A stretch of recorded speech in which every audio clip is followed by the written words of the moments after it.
Muraho kandi murakaza neza muri video y'uyu munsi. Uyu munsi rero tugiye kuganira ku kintu gikunda kuba ku bagore batwite cyane cyane mu gihembwe cya nyuma cyo gutwita, icyo gihembwe cya gatatu ari cyo kubyimba amaguru. Tugiye kureba impamvu y'ibitera, turebe impamvu ugomba kubyitaho cyane ukabikurikirana n'icyagufasha mu gihe byabaye, bikaba byakurinda kuba ibirenge byawe byabyimba se cyangwa nimba byabyimbye bikaba byabyimbuka. Dutangira tugiye kureba impamvu, ese ni ukubera iki habaho kuba wabyimba amaguru cyangwa se ibirenge mu gihe utwite. Akenshi hano iyo umuntu atwite umubiri ukora amatembabuzi menshi n'amaraso menshi azajya gufasha umwana utwite mu nda kugira ngo abeho neza kandi akure neza. Murabizi ko umwana aba ari muri ya matembabuzi, nirinze gukoresha ijambo amazi kuko asaba ari amazi, ahubwo ni fluid mu cyongereza, ni amatembabuzi, n'iryo jambo numvishe byagenda neza kurikoresha. Ahangaha rero kubera ko uba utwite ibiro se cyangwa pressure ya nyababyeyi yawe iri mu mwana ishyira stress, itsikamira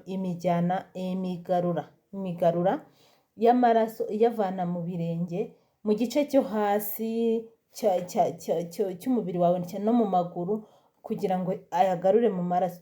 Kubera ko ibyo bice imigarura y'amaraso yaho itsikame cyangwa veins, bigatuma circulation y'amaraso yawe itagenda neza, noneho aya matembabuzi aba ari kumwe n'amaraso akaguma mu bice byo hasi cyane cyane bigahita bibyimbira mu birenge. Akenshi bikunda kubaho wenda nimugoroba, mu gitondo ushobora kubyuka utabyimbye ibirenge ariko nimugoroba ukabona byabyimbye kubera wenda biri uhagaze cyangwa se wagenze urugendo rurerure cyangwa se ari igihe cy'ubushyuhe, nyine ari muri sezo ishyushye, usanga nimugoroba utangiye kubyimba ibirenge. Ahangaha rero ikindi, wenda kuba wabyimba biringaniye, kuba ibirenge byabyimba cyangwa se handi mu kabombamari hakabyimba mu buryo buri moderate cyangwa se buringaniye, nta kibazo, ni ibintu bisanzwe mu gihe cyo gutwita. Ahangaha rero nimba ubona ubyimbye bitunguranye, mbese ukaba ibirenge byawe bitari bibyimbye ugahita ubona bibyimbye vuba vuba, ugomba kuba wahita ureba muganga akabigufashamo kuko byaba ari ikibazo.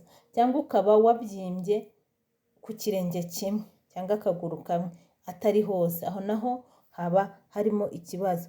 Cyangwa se ukaba uri kuribwa bikabyimba bikanakurya ukabona byanatukuye, hajeho kuba byatukuye, aho naho wajya kureba muganga vuba vuba, byaba ari ikibazo. Cyangwa mu gihe ibirenge biri kubyimba ugatangira no guhuma, ukaba utangiye kureba icyezikezi nubone neza, ukarwara umutwe, mbese n'umuvuduko ukumva ufite pressure nini, umuvuduko wiyongereye, nabwo ibyo bintu bine ugomba guhita ujya kureba muganga. Ngiye kubisubiramo, nimba ibirenge bibyimbye mu buryo butunguranye bitagiye biza bibyimba buhoro buhoro ukabona bise bibyimba bibaye binini, ugomba guhita ujya kwa muganga. Nimba nanone ari igice kimwe, ari ikirenge kimwe cyangwa akaguru kamwe kabyimbye, ugomba guhita ujya kureba muganga.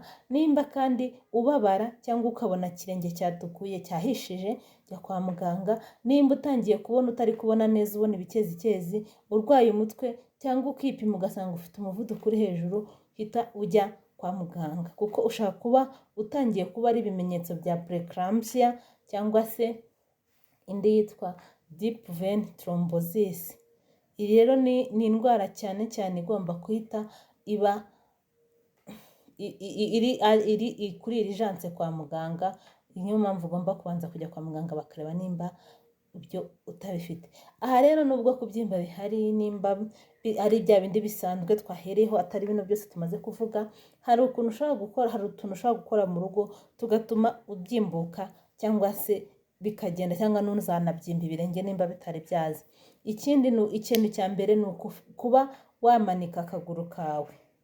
Nimba hari ukuntu ushobora kwicara mu ntebe irambuye cyangwa ku mukeka cyangwa kuri matera cyangwa ku gitanda, noneho aho kugira ngo urambure ahubwo ugafata umusego ukawushyira ku birenge byawe ku buryo ibirenge byawe bisa nk'ibyigiye hejuru ho gatoya, cyane cyane mu gihe cy'umugoroba utashye, nimba uri mu kazi, byaba ari byiza, bituma utabyimba ibirenge. Ikindi ugomba gusinzira ku rubavu rw'ibumoso, bituma amaraso asirikira neza mu gice cyo hasi cy'umubiri, bigatuma bya bibazo byo gutembera kw'amaraso bitazamo. Ikindi, nywa amazi menshi. Amazi menshi bituma kuko amazi niyo afasha gutembera kw'amaraso, bituma nyine sirikirasiyo y'amaraso igenda neza.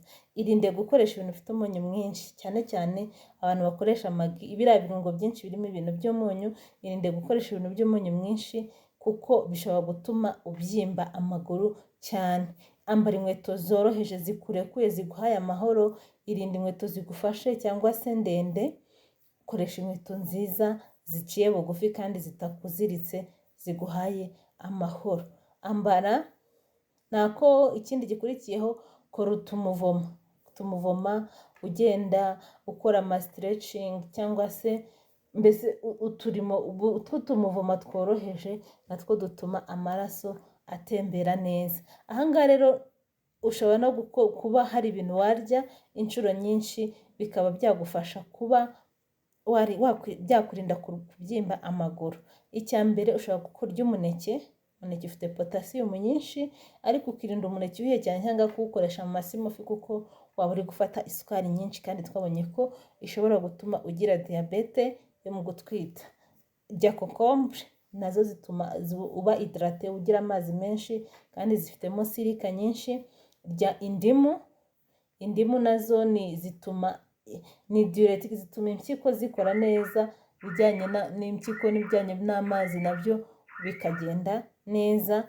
Rya watermelon, ariko ku rugero ruri hasi, nayo ituma iguha amara, kuko mu gihembwe cya nyuma watermelon nayo ishobora kongerera isukari nyinshi mu mubiri. Koresha gake, wirinda gukoresha amaji, twabibonyeho. Irya imboga rwatsi kuko zifitemo magnesium nyinshi, bigufasha kutabyimba amaguru. Ikindi kandi, wirinde ibiryo byo mu nganda cyangwa se ibiryo bifite imyunyu myinshi cyane, kuko bishobora gutuma ikoreshwa ry'amazi mu mubiri wawe ritagenda neza. Kubyimba amaguru rero dusoza, birabangama ariko ntacyo biba bitwaye rimwe na rimwe, kubera ko nibwo buzima buriho kubera urwo rugendo rwo gutwita, ariko ntabwo ugomba kubirangarana ngo ugire ngo ni ibisanzwe. Ariko icya mbere cyiza gihari ni ukumva umubiri wawe, ni ukuvuga ngo kurikirana uko umubiri wawe wiyumva kuva watwita. Mbese nimba hari ikintu wumva kidasanzwe se cyangwa ubona cyashobora kugira ingaruka ku mubiri wawe, jya kureba muganga. Wakoze rero kudukurikira. Nimba ino video ifite akamaro, duhe like, kandi nimba hari undi muntu uzi wayimwoherereza, uzi nawe utwite cyangwa ubiteganya, kugira ngo nawe izamufashe. Kandi nimba utaraduhaye subscribe, duhe subscribe, kandi uduhe na comment, utubwire ikintu muri ibi twavuze cyangwa se icyo tutavuze kijya kigufasha mu gihe utwite, bigatuma utabyimba amaguru. Bye rero, naho muri video itaha. Mukomeze mube bazima, mukomeze mwiyiteho, tuzahure mukiri bazima.